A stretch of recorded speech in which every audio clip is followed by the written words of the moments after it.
Hello, my name is Emily Hobbs, and I'm the Career Navigator at Summit Technology Academy at the Missouri Innovation Campus. As the district works to engage students in real-world learning, STA was asked to share an example of projects that have already been done this year. We're creating a music video for a local artist named Ric Gordon, and pretty much we're in charge of creating the treatment, doing all the pre-production work, production work, and then post-production work as well. Today we're highlighting a ClientConnected project from our Digital Media Technology course. Would each of you please introduce yourselves? Hi, my name is Amera Haniyeah, and I'm a digital media creative here at Summit Technology Academy. My sending school is Ruskin High School. Hello, I'm Quin Nofziger. I'm also a digital media creative at Summit Technology Academy, and my sending school is Lee Summit High School. Hi, I'm Jordan Devoy. I'm a DMT creative here at Summit Tech, and I come from Lee Summit West. And my name is Mr. Harrel, and I'm the teacher of the digital media class. Mr. Harrell, would you please remind our audience what a client-connected project is? Yeah, so a client-connected project is an opportunity for students to work with an outside source that really sets the standard and expectation and what they want delivered to them. So essentially for our class, it ends up being some sort of media created to assist a business, a nonprofit, maybe even the school district or some sort of outside source. And there are a lot of specifications to what a client-connected project needs to be in order to sort of meet a minimum threshold. And we could certainly get into those. But basically, it just has to take these students, be a significant project for these students. And like all of these things that we're calling, quote, market value assets, they need to be sort of resume worthy. So something that we can put on our resume and say, this is something that we did, and here's what it looks like. Thank you. Quinn, tell us about the specific client-connected project you were spotlighting today. So that client-connected project is we're creating a music video for a local artist named Ric Gordon, and pretty much we're in charge of creating the treatment, doing all the pre-production work, production work, and then post-production work as well. Can you tell what a treatment is, just real quick? Oh, in yes. A bullet point? That's a basic kind of like pretty much idea or premise for a video in which, we'll talk about it, we'll communicate with him to see if it fits his needs and fits our needs as well, and then at that point we just go and execute it. Cool. Jordan, would you please describe some of the roles you needed to fill for this project?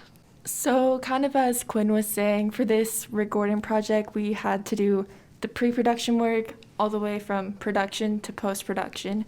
So we got to just experience all the roles of this project. We were camera people, we planned, made our treatments, talked to the client, communicating with them, and then shooting, lighting, and then now like editing and all of the legwork that goes at the end of it. So we kind of are getting an all around in all of the roles of the project. Sounds very thorough. Amira, what was important for you to learn in order to be successful in this project? I think the most important thing to learn about this project is that time is a very valuable asset, and you never have enough of it. Basically, you have to work very close with your client and make sure that, they get their needs taken care of, and that you want to really seek out their vision of the project.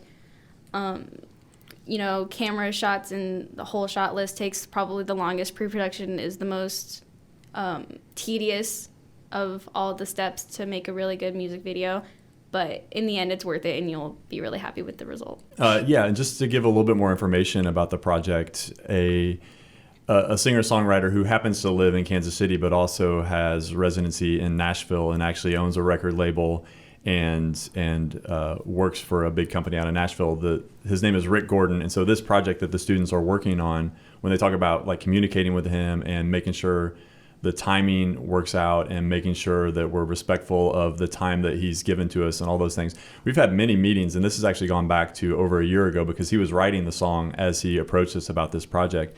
And he wrote a song about the Battle of Westport. And so it's really important to Kansas City, and he tells a story about this battle and kind of takes us into one of the Union soldiers during this Civil War battle. And so the students, when they're creating these treatments that they're describing, they're basically sort of pitching an idea, and you can think of it almost like, just to everybody can understand, like what would a PowerPoint look like of this project. And so they're taking some visuals and putting together something that says these are the ideas we have. And it's a really cheap and easy way to sort of convey an idea before you get into the production side of it.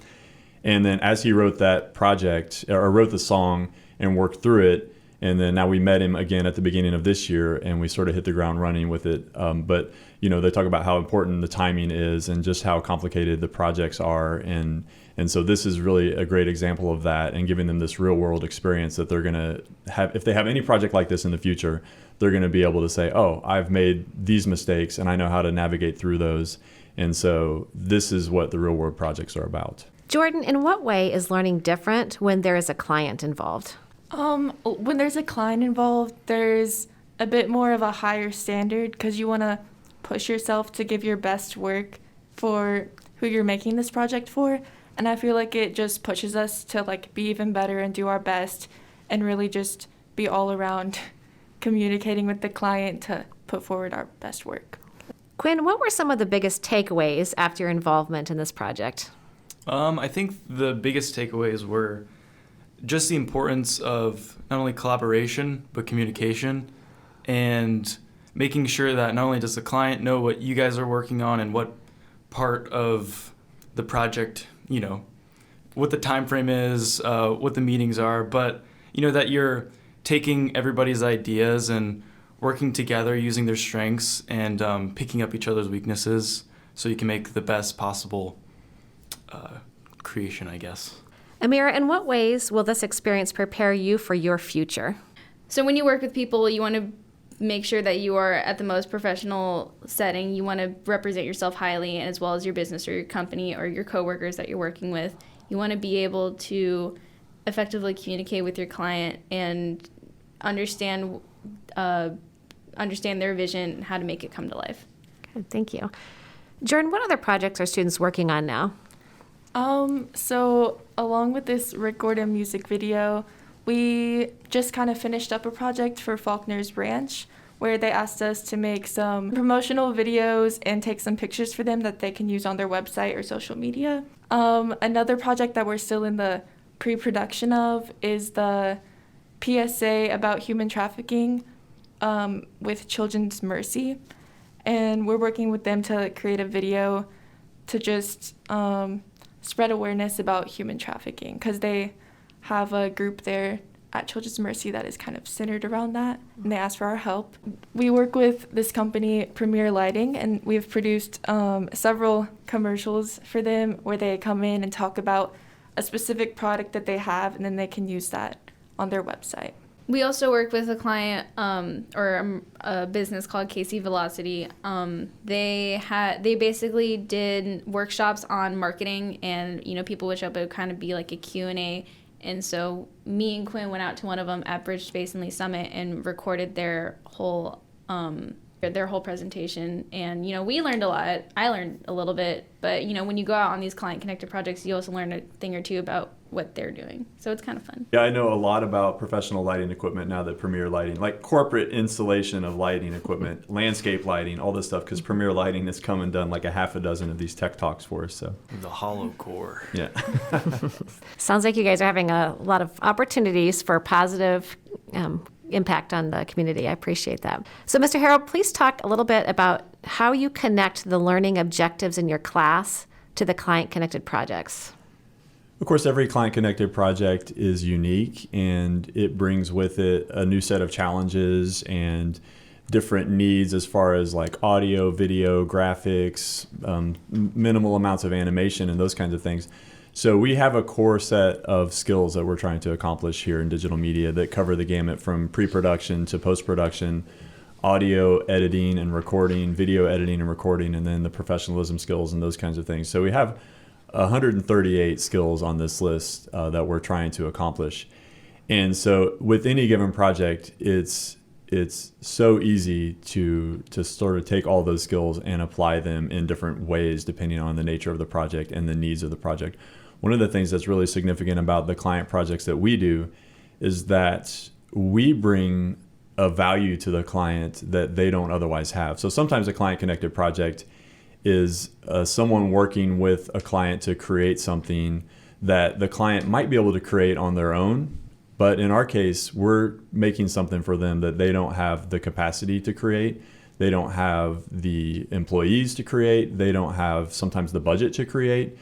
And so I really feel like the value that we offer in this digital media class is really significant. And our skills, sometimes we grow extra skills that aren't in our course objectives, but it's always easy to apply our objectives. And when I show students projects that I've done, as an example, I'll sometimes say, there's 80 skills that I've done here, I think. I just kind of skim over the list and did a quick count at a project at the beginning of the year. And I was like, I easily did 80 different things that are on our list of objectives.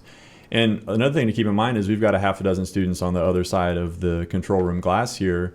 And this is a client-connected project because this is a value for the district that the students are starting to take the reins and take the driver's seat of. Shout out to my homies. Yeah. So it sounds like the I'll project. probably edit that out. Sounds like the work that you're doing here is very real world and is really preparing students for a future. So if a listener has an idea for a project, what are some things that they should consider?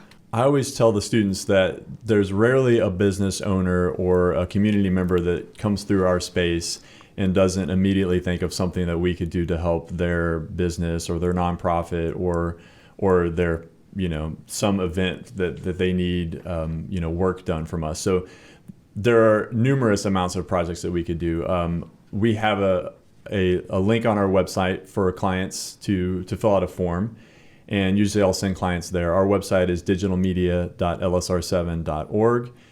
And one thing I always tell our clients is that, we like to try to rein in the scope of the project because a lot of times clients will come at us with these grand visions of things that maybe can or can't be accomplished, particularly considering the time that we have and then the fact that we're also still a school and we're still working through our classwork.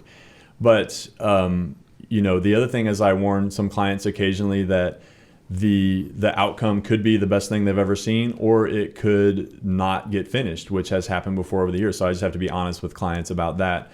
One time, for example, we were supposed to cover some events and we kept having snow day after snow day. This was a couple of years ago and we had a lot of snow days. And so things would happen. And so basically we weren't able to complete the project, and we communicated with the client and let them know that in advance. But so because of that, we sort of have the ups and downs. Another thing I always mention to the clients is that we will very often, those clients will send a donation to the school district and say, here's a very small portion of what this would have actually cost to get it produced elsewhere. And a good example is Premier Lighting, as they're working out sort of a trade with us. Like they have some lighting equipment that they're going to provide for us over as we kind of work through that and get it under sort of agree upon what that's going to be. But they're a great client because they come in prepared. They have scripts, they have media that we can use and incorporate. So basically just having a client come in, be open to this experience because it's a great experience for the students and the client. And I've never had anyone get done with this experience and say they never want to do it again. It's always like, what's the next project we can come up with? What's the next thing that we can get the digital media students started on? We're editing a podcast for a local person as well. So we just have a lot of things going on. That sounds really neat. I appreciate you guys sharing your experience with us here. I want to remind the audience that every department in our district considers client-connected projects, science, world languages, engineering, family and consumer science, and more. If you are interested in partnering with the Lee Summit School District, check out the Career and Technical Education page linked on lsr7.org. You've been listening to LSR7 Sum It Up. Find more episodes on Apple Podcasts, Spotify, and YouTube.